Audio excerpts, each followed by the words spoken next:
Bismillahirrahmanirrahim. Assalamu alaikum, dear student. Student, in the previous chapters, we have discussed about the cell division, cell growth, and all the activities which are related with the life of organisms. Student, इससे पहले हमने all activities पढ़ी हैं cell division देखें, जिस तरह cell division है, cell growth है, या इसके अलावा कोई भी ऐसी एक्टिविटीज़ जो लिविंग ऑर्गेनिज्म परफॉर्म करता है वो हमने पढ़ी है।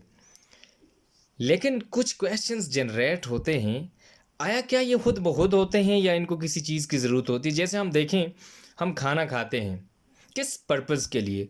To get energy. अगर हम खाना ना खाएं, हमारे पास एनर्जी ना हो, तो क्या हम काम कर सकेंगे? एब्सोल्युटली इसका आंसर हम यही दे सकते हैं कि नहीं कर सकते। इसका कोई भी खाना खाने के बगैर या कोई ये सब फूड मॉलिक्यूल आप नहीं लेते तो आपको एनर्जी नहीं मिलेगी, तो ऑटोमेटिकली आप जो है वो कोई भी फंक्शन परफॉर्म नहीं कर सकते। तो इसी तरह क्या एक लिविंग ऑर्गेनिज्म जो है उसके अंदर जो सेल है या सेल जितने प्रोसेसेस करता है, सेल डिवीजन करता है, सेल का डिफेंस मैकेनिज़्म होता है, या इसके अलावा जितने भी प्रोसेस हैं, ग्रोथ है, मैच्योरिटी है, यानी कि सारे प्रोसेसेस हर देखें, जैसा नर्व सेल है उनका अपना काम है, वो अपनी एक्टिविटी परफॉर्म कर रहे हैं, मसल सेल्स है उनका अपना काम है, हर एक सेल का जो है अपना एक फंक्शन होता है। आया क्या ये फंक्शन जो है ये खुद ब खुद होते हैं या इन्हें किसी प्रोसेस की ज़रूरत होती है या इन्हें किसी चीज़ की ज़रूरत होती है? तो उसका आंसर इस तरह है कि हर एक सेल को एनर्जी की ज़रूरत होती है। अब एनर्जी वो लेते किधर से हैं, एनर्जी आती किधर से है? तो आज का हमारा जो हम चैप्टर स्टार्ट करने जा रहे हैं उसका नाम है बायो एनर्जेटिक्स, और ये एनर्जी से ही रिलेटेड है कि हम एनर्जी किस तरह बनती है, एनर्जी किस तरह ट्रांसफ़र होती है और कैसे यूटिलाइज़ करते हैं लिविंग ऑर्गेनिज्म। इस चैप्टर के अंदर हम इस चीज़ के बारे में डिटेल से पढ़ेंगे कि बायो एनर्जेटिक्स होता क्या है, इसके अंदर किस तरह एनर्जी बनती है और कैसे यूटिलाइज़ करते हैं आगे जितने भी ऑर्गेनिजम्स हैं, उसके बारे में डिटेल से हम इस चैप्टर के अंदर बायो एनर्जेटिक्स जिसका नाम है इसमें डिटेल से पढ़ेंगे। तो आज का लेक्चर स्टार्ट करते हैं। हमारे चैप्टर का नाम है bio energetics. In previous chapters you have learned about many activities that living organisms perform. इससे पहले जितने भी चैप्टर्स हमने डिस्कस किए हैं उनमें आपने देखो कि जितने भी लिविंग ऑर्गेनिजम्स हैं वो कुछ ना कुछ एक्टिविटीज़ परफॉर्म करते रहे हैं। देखें, जैसे सेल डिवीजन है, सेल का डिवाइड होना ये भी एक एक्टिविटी है। रिस्पायरेशन, रिस्पायर करना या रिस्पायरेशन एनर्जी देना, ये भी एक एक्टिविटी है। ग्रोथ, ये भी एक एक्टिविटी है। इरिटेबिलिटी, ये चारों की चार एक्टिविटी जो हों एक सिंगल सेल जो है वो परफॉर्म करता है। आया कि ये खुद ब खुद होती हैं या इन्हें किसी चीज़ की ज़रूरत भी होती है? ये जितनी भी एक्टिविटीज़ हैं due to chemical reactions occur in our body, ये केमिकल रिएक्शन के रिजल्ट में हमारी बॉडी के अंदर होते हैं। यही सेल डिवीजन जो है केमिकल रिएक्शन होता है। रिस्पायरेशन, ये भी एक हमारे पास केमिकल रिएक्शन है। तो केमिकल रिएक्शन ही इन सारी एक्टिविटीज़ को हमारी बॉडी के अंदर परफॉर्म करवाता है। सम रिएक्शंस रिक्वायर एनर्जी। अब जितने भी रिएक्शंस हैं इनमें से देखें, जिस तरह सेल डिवीजन है इसको एनर्जी की ज़रूरत है, ग्रोथ है इसको भी एनर्जी की ज़रूरत है। तो यहाँ पे कहते हैं कुछ रिएक्शंस ऐसे होते हैं जिनको एनर्जी की ज़रूरत होती है, but some reaction release energy. लेकिन कुछ रिएक्शन ऐसे होते हैं जो एनर्जी देते हैं, रिलीज़ करते हैं। तो हम दोनों रिएक्शंस को देखेंगे। ऐसे रिएक्शन जिनको एनर्जी रिक्वायर्ड है, कुछ प्रोसेस करने के लिए एनर्जी रिक्वायर्ड होती है, उसको हम कहते हैं, ऐसे रिएक्शंस को हम कहते हैं, आपने केमिस्ट्री के अंदर भी पढ़ा होगा, एंडोथर्मिक रिएक्शन और एक्सोथर्मिक रिएक्शन जो रिलीज़ करते हैं। तो ये दोनों प्रोसेस होते रहते हैं हमारी बॉडी के अंदर, एंडोथर्मिक भी और एक्सोथर्मिक भी। दोनों जो एक एनर्जी जो है वो लेता है और एक एनर्जी रिलीज़ करता है, यानी देता है। Organisms have sophisticated systems of capturing energy, storing, utilizing energy। कहते जितने भी ऑर्गेनिजम्स हैं, लिविंग ऑर्गेनिज्म, इनके पास एक सफिस्टिकेटेड सिस्टम होता है जिसमें वो एनर्जी को कैप्चर भी करते हैं, स्टोर भी करते हैं और यूटिलाइज भी करते हैं। सफिस्टिकेटेड का मतलब कि बहुत ही नाज़ुक और नर्म सा ऐसा प्रोसेस जो बिल्कुल यानी कि स्मूथली अकर हो रहा हो, जिसमें यानी कि कोई ऐसा एक्सटर्नल या उसको मुश्किलात का सामना नहीं करना पड़ता। बहरहाल ऑर्गेनिज़्म को एनर्जी कैप्चर, स्टोर और यूटिलाइज़ करने के लिए कुछ प्रोसेसेस होते हैं उसके पास, और उन्हीं में से जिस तरह रिस्पायरेशन है, फोटोसिंथेसिस, वो हम डिस्कस करेंगे। In this chapter we will study about formation of energy. कहता है इस चैप्टर के अंदर जो बायो एनर्जेटिक्स है, इसके अंदर हम एनर्जी की फॉर्मेशन और ट्रांसफॉर्मेशन के बारे में पढ़ेंगे कि एनर्जी बनती कैसे है और किस तरह आगे ट्रांसफॉर्म होती है और यूटिलाइज किस तरह करते हैं ऑर्गेनिज्म। तो बायो एनर्जेटिक्स का मतलब ही यही है कि किसी ऑर्गेनिज्म जो लिविंग ऑर्गेनिज्म है उनके अंदर एनर्जी का ट्रांसफॉर्म होना, बनना, फिर एक जगह से दूसरी जगह जाना और अपने टारगेट जहाँ पे यूटिलाइजेशन की उसकी प्लेस है वहाँ पे जाकर यूटिलाइज होना। अब नेक्स्ट पढ़ते हैं बायो एनर्जेटिक्स को। ये थोड़ा सा इंट्रोडक्शन था। अब बायो एनर्जेटिक्स होता क्या है इसको देखते हैं। हम कहते हैं बायो मीन लाइफ और एनर्जेटिक्स मीन एनर्जी। अब देखें कि विद इन लाइफ के एनर्जी का रिलेशन जो है वो हमने इस चैप्टर के अंदर पढ़ना है। तो हम जब इसको डिफाइन करते हैं तो हम कहते हैं it is the study of transformation of energy in organisms. Transformation, यहाँ वर्ड यूज हुआ है ट्रांसफॉर्मेशन। ट्रांसफॉर्मेशन का मतलब होता है किसी चीज़ एनर्जी का बनना और फिर वहाँ से ट्रांसफॉर्म होना, एक फॉर्म से दूसरी फॉर्म के अंदर उसका चेंज हो जाना। जिस तरह पहले हमारे पास जो है सन लाइट एनर्जी होती है, वो बाद में जो है केमिकल एनर्जी बन जाती है। तो अब देखें यहाँ पे ट्रांसफॉर्म हुई है, केमिकल जो लाइट एनर्जी थी वो हमारे पास केमिकल एनर्जी के अंदर कन्वर्ट हो गई और फिर कुछ टाइम के बाद वही हीट के अंदर भी कन्वर्ट हो जाती है। इस तरह एनर्जी का एक फॉर्म से दूसरी फॉर्म के अंदर चेंज हो जाना, इसको हम कहते हैं ट्रांसफॉर्मेशन। तो जो बायो एनर्जेटिक्स है उसको जब हम डिफाइन करते हैं तो हम ये कहते हैं it is the study of transformation of energy in organism. अब ये आपको समझ आ गया होगा कि बायो एनर्जेटिक्स क्या होता है। All living organisms need energy to keep them alive and functioning. कहते हैं जितने भी ऑर्गेनिजम्स हैं हमारे पास, लिविंग ऑर्गेनिज्म, चाहे प्लांट्स हैं, चाहे एनिमल्स हैं, फंजाई हैं, कोई भी लिविंग ऑर्गेनिज्म है, तो उनको ज़िंदा रहने के लिए और साथ साथ फंक्शनिंग, जितने भी फंक्शन हैं उनको परफॉर्म करने के लिए एनर्जी की ज़रूरत होती है। अब वो एनर्जी आती किधर से है और कैसे ट्रांसफॉर्म होती है, इसी बायो एनर्जेटिक्स, ये जो बायो एनर्जेटिक्स है हमें बताता है कि किस तरह एनर्जी आती है, किस तरह बनती है एनर्जी और कैसे ट्रांसफॉर्म होती है एक फॉर्म से दूसरी फॉर्म में। Sun is the ultimate source of energy. Sun जो है, सूरज जिसको हम कहते हैं, वो हमारे पास एक अल्टीमेट सोर्स है एनर्जी का, सबसे बड़ा सोर्स है एनर्जी का। सूरज से एनर्जी आती है ऊपर रेज की फॉर्म में और ऑर्गेनिज्म उनको कैप्चर करते हैं और यूटिलाइज करते हैं। और दुनिया में सबसे जो बड़ा सोर्स है एनर्जी का वो कौन सा है? सन। तो सन को हम कहते हैं is the ultimate source of energy. इसी से एनर्जी आती है और ऑर्गेनिज्म उसको कैप्चर करके अपनी जितनी भी लिविंग एक्टिविटीज़ हैं उनको परफॉर्म करने के लिए इसको यूटिलाइज करते हैं। Only autotrophs use this energy. सिर्फ ऑटोट्रॉफ्स जो है, यहाँ वर्ड यूज हुआ है ऑटोट्रॉफ्स, ये जो है सिर्फ इस एनर्जी को यूज़ कर सकते, बाकी कोई भी ऑर्गेनिज्म सनलाइट को यूज़ नहीं कर सकता। कैसे?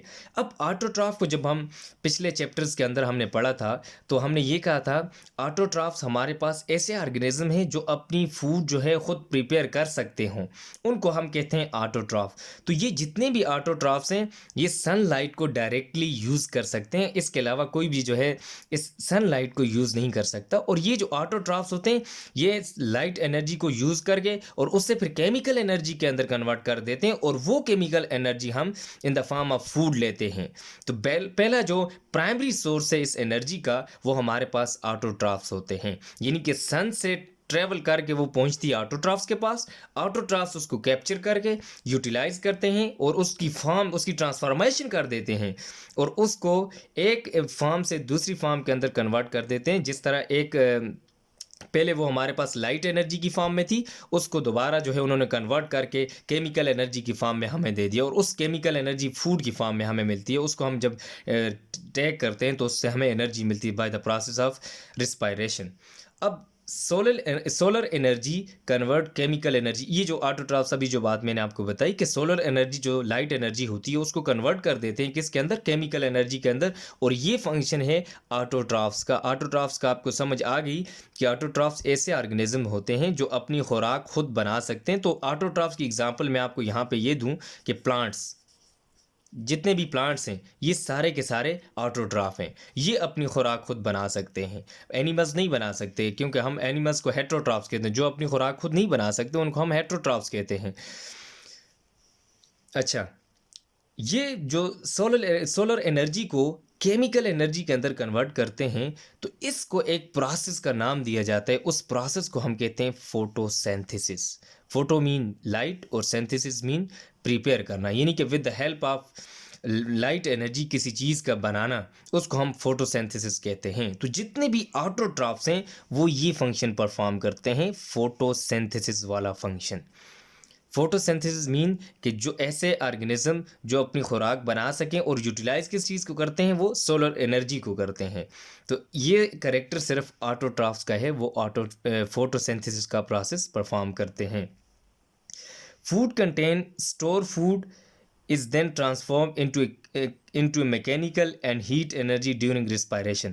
अब देखें, एक प्लांट है, उसने सोलर एनर्जी को कैप्चर किया, फिर कन्वर्ट कर दिया केमिकल एनर्जी के अंदर through the process of photosynthesis. और अब देखें, कोई भी ऑर्गेनिज्म है, जैसे प्लांट ऑर्गेनिज्म की हम बात करते हैं, तो वो जब खुराक बनाते हैं वो फूड हम इनटेक करते हैं, और उस फूड के अंदर एनर्जी स्टोर हुई होती है।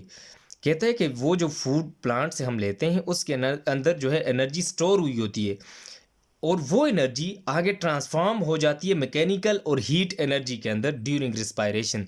जब हमारी बॉडी रिस्पायरेशन करती है, या प्लांट की बॉडी, कोई भी लिविंग ऑर्गेनिज्म है, तो ये उनका एक कैरेक्टर है कि वो रिस्पायरेशन का प्रोसेस करते हैं, यानी कि फूड से एनर्जी लेते हैं। तो यहाँ पे प्लांट्स जो फूड बनाते हैं उसके पास केमिकल एनर्जी जो है मौजूद, उसके पास केमिकल एनर्जी मौजूद होती है। वो जब हम इनटेक करते हैं, तो ये रिस्पायरेशन वाला प्रोसेस क्या करता है कि उस एनर्जी को ट्रांसफॉर्म कर देता है मैकेनिकल एनर्जी या हीट एनर्जी के अंदर। तो फिर उस मैकेनिकल और हीट एनर्जी को हम अपने डिफरेंट पर्पस के लिए यूज़ करते हैं। इसके बाद नेक्स्ट है टू मेन प्रोसेसेस। दो मेन प्रोसेस हैं हमारे पास बायोएनर्जेटिक्स के, एक है फोटोसिंथेसिस, एक है रिस्पायरेशन। फोटोसिंथेसिस ऐसा प्रोसेस जिसमें फूड मेकिंग प्रोसेस को हम कह सकते हैं। तो ये सिर्फ करेक्टर है प्लांट्स का कि ये वाला फूड मेकिंग प्रोसेस। और रिस्पायरेशन जो है ये हमारे पास है एनर्जी मेकिंग, इससे एनर्जी बनती है। ये एनर्जी लेता है उसी फोटोसिंथेसिस से जो फूड बनती है, उसी को यूटिलाइज करके ये रिस्पायरेशन वाला जो प्रोसेस है ये एनर्जी बनाता है, उसी से एनर्जी रिलीज करवाता है। उसके पास केमिकल एनर्जी जो मौजूद होती है उसको ये मैकेनिकल या हीट एनर्जी के फॉर्म कन्वर्ट करके उसको ट्रांसफॉर्म करके हमें दे देता है। तो जो बायोएनर्जेटिक्स के अंदर दो मेन प्रोसेस हैं, एक को हम कहते हैं फोटोसिंथेसिस जिसमें फूड प्रिपेयर होती है, और दूसरा रिस्पायरेशन जिसके अंदर एनर्जी मेकिंग प्रोसेस होता है, यानी जिसके अंदर कोई एनर्जी बनती है। अब इसके बाद एक नेक्स्ट टॉपिक है हमारा importance of oxidation reduction reaction. कहता है कि एक इम्पोर्टेंस है ऑक्सीडेशन और रिडक्शन रिएक्शन की, कि इनकी इम्पोर्टेंस किस तरह से है। ये जो फोटोसिंथेसिस और रिस्पायरेशन जो प्रोसेस है हमने ये डिस्कस किया कि एक फूड मेकिंग प्रोसेस है, दूसरा एनर्जी मेकिंग प्रोसेस। यहाँ में मेंशन किया हुआ है कि फोटोसिंथेसिस और रिस्पायरेशन, ये दोनों प्रोसेस जो है बोथ ऑक्सीडेशन रिडक्शन प्रोसेस, ये दोनों जो हैं ऑक्सीडेशन भी और रिडक्शन प्रोसेस दोनों के अंदर फोटोसिंथेसिस वाला जो है इसके अंदर ऑक्सीडेशन भी होती है और साथ साथ रिडक्शन भी होती है। इसी तरह रिस्पायरेशन के अंदर ऑक्सीडेशन भी होती है और साथ साथ रिडक्शन भी होती है। तो इस वजह से हम कहते हैं ये दोनों प्रोसेस ऑक्सीडेशन रिडक्शन प्रोसेस से हैं। पहले हमें ये समझना चाहिए कि ऑक्सीडेशन क्या होती है और रिडक्शन क्या होती है। हमने ये तो कह दिया कि फोटोसिंथेसिस हमारे पास ऑक्सीडेशन रिडक्शन प्रोसेस हैं, तो हमें ये भी पता होना चाहिए कि ऑक्सीडेशन क्या होता है। तो ऑक्सीडेशन जो है लॉस ऑफ हाइड्रोजन और इलेक्ट्रॉन्स, लॉस ऑफ हाइड्रोजन को हम किसी भी रिएक्शन के अंदर जब एक कंपाउंड के ऊपर से हाइड्रोजन लॉस हो तो उसको हम कहते हैं ऑक्सीडेशन, या उसमें से इलेक्ट्रॉन लॉस हो तो उसको हम कहते हैं ऑक्सीडेशन। तो हम कहते हैं ये वाला कंपाउंड या ये वाला एलिमेंट जो है ये ऑक्सीडाइज हुआ है, इसने हाइड्रोजन को लॉस किया है या इलेक्ट्रॉन को लॉस किया है, तो हम कहते हैं ये वाला प्रोसेस इस कंपाउंड ने या इस एलिमेंट ने ऑक्सीडेशन की, ये वाला कंपाउंड ऑक्सीडाइज हो गया है। या इसी तरह जो दूसरा प्रोसेस है रिडक्शन, रिडक्शन को जब हम डिफाइन करते हैं तो हम कहते हैं गेन ऑफ हाइड्रोजन और इलेक्ट्रॉन्स। ऐसा कंपाउंड जो किसी केमिकल रिएक्शन के अंदर हाइड्रोजन को गेन करे या इलेक्ट्रॉन को गेन करे तो उसको हम कहते हैं ये इसने रिडक्शन वाला प्रोसेस किया और ये कंपाउंड जो है वो रिड्यूस हो गया है, यानी कि उसमें हाइड्रोजन गेन हुई है या इलेक्ट्रॉन जो है गेन हो, तो उसको हम कहते हैं रिडक्शन। ऑक्सीडेशन और रिडक्शन आपको क्लियर हो चुका होगा। अब देखते हैं कि फोटोसिंथेसिस और रिस्पायरेशन जो है कैसे ऑक्सीडेशन और रिडक्शन प्रोसेस करते हैं। In photosynthesis a chain of oxidation reduction reactions occur during which carbon dioxide and hydrogen oxide यानी water are combined to make food. कहते हैं फोटोसिंथेसिस के अंदर एक चेन होती है ऑक्सीडेशन रिडक्शन रिएक्शंस की, जिसमें एक कार्बन डाइऑक्साइड और उसके साथ वाटर मॉलिक्यूल मिलकर फूड बनाते हैं। अब यहाँ से आपको क्लियर हो गया, यानी कि कार्बन डाइऑक्साइड और वाटर जो है फोटोसिंथेसिस में as a raw material use होते हैं, उसमें रॉ मटेरियल के तौर पे यूज़ होते हैं। ये दोनों मिलते हैं तो इनसे फूड बनती है। अब ये जो कार्बन डाइऑक्साइड और वाटर जो है ये किसी स्टेज के ऊपर ऑक्सीडेशन करेंगे और किसी स्टेज के ऊपर रिडक्शन करेंगे, यानी ये फोटोसिंथेसिस वाला जो प्रोसेस है इसमें एक चेन होती है, ऑक्सीडेशन फिर रिडक्शन फिर ऑक्सीडेशन फिर रिडक्शन, ये एक पूरी उसकी चेन होती रहती है इसके अंदर। और इसके रिजल्ट में जब ये कंबाइन होते हैं तो फूड बनाते हैं। कौन सी चीज़ें? कार्बन डाइऑक्साइड प्लस वाटर, ये दोनों चीज़ें मिलती हैं तो फूड बनाती हैं। इसके बाद दूसरा प्रोसेस है रिस्पायरेशन। रिस्पायरेशन भी हमारे पास इसी तरह एक chain of oxidation reduction reaction है इसके अंदर, यानी कि ऑक्सीडेशन भी होती है और रिडक्शन भी होती है। तो इसमें क्या होता है कि food break into carbon dioxide plus water and release energy. देखें पहले प्रोसेस जो हमने डिस्कस किया फोटोसिंथेसिस वाला, उसके अंदर फूड जो है वो बनती है, एनर्जी उसमें एक यूटिलाइज होती है, लेकिन है वो भी ऑक्सीडेशन रिडक्शन प्रोसेस। इधर जो रिस्पायरेशन वाला प्रोसेस है ये भी ऑक्सीडेशन रिडक्शन प्रोसेस है, लेकिन इसके अंदर क्या होता है कि वही फूड जो फोटोसिंथेसिस के अंदर बनती है इसके दौरान ये फूड ब्रेक हो जाती है किसके अंदर? उन्हीं चीज़ों के अंदर, स्मॉल मॉलिक्यूल के अंदर जिससे वो पहले बनी थी, कार्बन डाइऑक्साइड प्लस वाटर। और ये क्या करता है? उसके साथ एनर्जी को रिलीज करवाता है, और यही एनर्जी जो इस रिस्पायरेशन ने रिलीज करवाई है इसको डिफरेंट ऑर्गेनिज्म डिफरेंट पर्पजेस के लिए यूज़ करते हैं। आप जितने भी लिविंग ऑर्गेनिज्म हैं वो अपनी वाइटल एक्टिविटी परफॉर्म करने के लिए इस एनर्जी को यूटिलाइज करते हैं। अगर ये एनर्जी ना हो तो वो कोई भी काम नहीं कर सकते। इवन के सिंगल सेल जो है वो भी कोई काम जो है परफॉर्म नहीं कर सकता। अच्छा, यहाँ पे देखें एक मैंने स्केच बनाया है। देखें ये हमारे पास carbon dioxide plus water raw material, यहाँ से अगर जब हम कहते हैं कि ये ऑक्सीडेशन रिडक्शन प्रोसेस, देखें ये इस तरह जाकर ग्लूकोज जो फूड हम लेते हैं वो ग्लूकोज की फॉर्म में हमें मिलती है। तो ये ग्लूकोज प्लस ऑक्सीजन ये बनाते हैं, और ये ऑक्सीजन प्लांट जो है वो रिलीज़ कर देते हैं और उसको हम ब्रीदिंग पर्पज़ के लिए यूज़ करते हैं। अब देखें इसके अंदर ऑक्सीडेशन भी हुई, रिडक्शन भी हुई। ये वाला प्रोसेस जब कार्बन डाइऑक्साइड और वाटर मिलते हैं तो ये ग्लूकोज बनाते हैं फूड और रिलीज़ करते हैं ऑक्सीजन, तो इस दौरान ऑक्सीडेशन रिडक्शन प्रोसेस होती है। अब ये ग्लूकोज इसके साथ ऑक्सीजन मिले लिविंग ऑर्गेनिज्म के अंदर, तो ये क्या कर देता है? रिस्पायरेशन वाला प्रोसेस, इसमें भी ऑक्सीडेशन रिडक्शन प्रोसेस होता है, और ये आगे जाकर वही दो चीज़ें जिनसे बना था फूड उसके अंदर कन्वर्ट कर देता है। एक हमारे पास कार्बन डाइऑक्साइड और दूसरा है वाटर। और यहाँ पे एक्स्ट्रा चीज़ जो हमें देता है वो एनर्जी, यहाँ पे ऑक्सीजन देता है, यहाँ पे एनर्जी देता है। इसी एनर्जी को हम फिर डिफरेंट पर्पजेज़ के लिए यूज़ करते हैं। ये एक स्केच है आपके सामने कि इधर ऊपर इस साइड पे जाएं तो फोटोसिंथेसिस का प्रोसेस है, इस साइड जाएं तो रिस्पायरेशन का प्रोसेस है। इसके बाद नेक्स्ट हेडिंग है हमारी ATP as the energy currency of cells. ATP जो है एडिनोसिन ट्राइफॉस्फेट, यहाँ पे मैंने लिखा भी हुआ है एडिनोसिन ट्राइफॉस्फेट एटीपी, इसको हम करेंसी ऑफ द सेल कहते हैं, energy currency of the cell. जैसे आप किसी शॉपकीपर के पास जाते हैं तो उसको आप कहते हैं कि मुझे ये फ़लाँ चीज़ चाहिए, तो आपके जेब में जो करेंसी होती है तो तब आप ले सकते हैं वो चीज़, वरना अगर आपके जेब में वो करेंसी ना हो, कोई पैसे ना हो, तो आप वो चीज़ नहीं ले सकते। इसी तरह लिविंग ऑर्गेनिज्म के पास अगर ये एटीपी मौजूद हो तो वो लिविंग एक्टिविटीज़ परफॉर्म कर सकते हैं, अगर ना हो तो वो लिविंग एक्टिविटीज़ परफॉर्म नहीं कर सकते। तो इसको देखते हैं एटीपी क्या होती है। Cell required energy for activities like protein synthesis, cell division, growth. कहता है जो लिविंग ऑर्गेनिज्म सेल पे कंसिस्ट होता है, हर एक सेल को एनर्जी की ज़रूरत होती है प्रोटीन सिंथेसिस के लिए, सेल डिवीजन, जितनी भी एक्टिविटीज़ हैं। तो अब वो एनर्जी आती क्या है, कहाँ से है? This energy is provided to all living cells by adenosine triphosphate, ATP, adenosine triphosphate. कहते हैं ये जो एनर्जी सेल को रिक्वायर्ड है ये एटीपी प्रोवाइड करता है, एडिनोसिन ट्राइफॉस्फेट। ये एक हमारे पास एनर्जी का कंपाउंड है जिसको हम energy currency of the cell कहते हैं। तो ये जो है उसको सेल को एनर्जी प्रोवाइड करती है। Energy ATP is the energy rich molecule called energy currency of the cell. इसके अंदर बहुत ज़्यादा एनर्जी होती है और इसको energy currency of the cell कहा जाता है। Cells make ATPs to store energy while they break ATPs to get energy. Cells जो जितने भी हैं वो ATP बनाते हैं एनर्जी को स्टोर करने के लिए, while they break ATPs to get energy। जब सेल के पास एनर्जी उसको स्टोर करनी होती है वो ATPs की फॉर्म में स्टोर करते हैं, और जब उसको एनर्जी चाहिए होती है तो इसी ATPs को तोड़कर उससे एनर्जी लेता है। यहाँ ये डायग्राम मैंने उसका एक फार्मूला स्केच सा बनाया हुआ है एटीपी का, ये देख लें। एटीपी का ये हमारे पास एक स्ट्रक्चरल फार्मूला है, फिर इससे आगे नेक्स्ट इंशाल्लाह डिटेल से पढ़ेंगे। देखें यहाँ पे ये ये फास्फेट ग्रुप है, इसके अंदर 3 फास्फेट होते हैं। ये हमारे पास राइबोज शुगर है और यहाँ पे नाइट्रोजन बेस जिसको हम एडिनिन कहते हैं, ये इसकी स्ट्रक्चर है।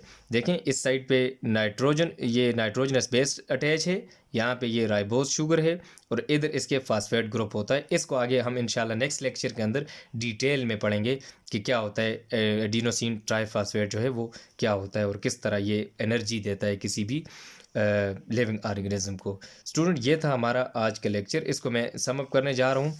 Student today we have discuss about the bio energetics. आज जो हमने डिस्कस किया कि बायो एनर्जेटिक्स के बारे में, कि बायो एनर्जेटिक्स होता क्या है और किस तरह जो है एनर्जी देता है हमारी जितनी भी लिविंग ऑर्गेनिजम्स हैं उनको। तो बायो एनर्जेटिक्स के अंदर we have discuss 2 process, one was photosynthesis and second one was respiration. In photosynthesis, organism like plants, they make their own food by the process of photosynthesis and they called autotroph, while those organisms which can't prepare their food are called heterotrophs. And all the animals are considered in the category of heterotrophs, while all the plants are considered in the autotroph category. And in the photosynthesis, carbon dioxide and water combine together and form glucose molecule. And after this we have discussed the respiration process, that food which is prepared during the process of photosynthesis is utilized by each and every cell of the body, and this cell get energy from the process of respiration in the form of ATP. Some organisms use ATP to store energy in the cell, and while some cells get energy from ATPs by breaking this ATP molecule, and ATP is called adenosine triphosphate and is also known as the energy currency of the cell because it provide energy to the cells, that all living organisms perform their vital activities due to this ATP molecules, because it contain high energy in their molecule, due to which each and every organism perform vital activity of life. This was all about the today lecture. Student, if you have any query you may ask. जो आपकी home assignment है, आपने इस photosynthesis और respiration जो है इनकी जो डेफिनेशंस मैंने आपको बताई हैं वो लिखनी है, और साथ जो है आपने इनकी ये जो एटीपी वाला जो मैंने आपको बताया इसका स्ट्रक्चर फार्मूला ड्रा करना है बुक से देखकर, और इसकी इम्पोर्टेंस आपने वहाँ पे बतानी है कि किस तरह ये एक इम्पोर्टेंट है हमारे लिए। एटीपी जो है हमारी लाइफ में कैसे इम्पोर्टेंट है, ये आपने उसका स्केच बनाना है। बहुत शुक्रिया, अल्लाह हाफिज़।